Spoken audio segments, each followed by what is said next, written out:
بھیڑ کے وقت اپنی ران پر سجدہ کرنا اس کا کیا حکم ہے؟ چنانچہ اگر مجمع بہت زیادہ ہے، کثیر تعداد ہے، اور زمین پر سجدہ کرنے کی قطعاً کوئی گنجائش ہی نہیں، کوئی راستے ہی نہیں مل رہے، جیسا کہ عام طور پر جو حضرات حج کرنے یا عمرہ کرنے کے لیے جاتے ہیں تو ریاض الجنہ ایک جگہ ہے مسجد نبوی علی صاحب الصلاۃ والسلام کے اندر، یا اس طریقے سے مسجد حرام میں بھی کبھی کبھی یہ صورت حال پیش آ جاتی ہے۔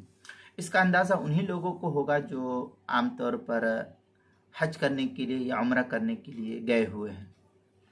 تو ایسی صورت میں ریاض الجنہ یا مسجد حرام وغیرہ کے اندر تو نمازی خود اپنی ران پر سر رکھ کر کے سجدہ کر سکتا ہے، البتہ بلا عذر ایسا کرنے سے سجدہ ادا نہیں ہوگا۔ اگر عذر ہے تو ٹھیک ہے، اس کی نماز ہو جائے گی، اگر کوئی عذر نہیں ہے تو پھر نماز درست نہیں ہوگی۔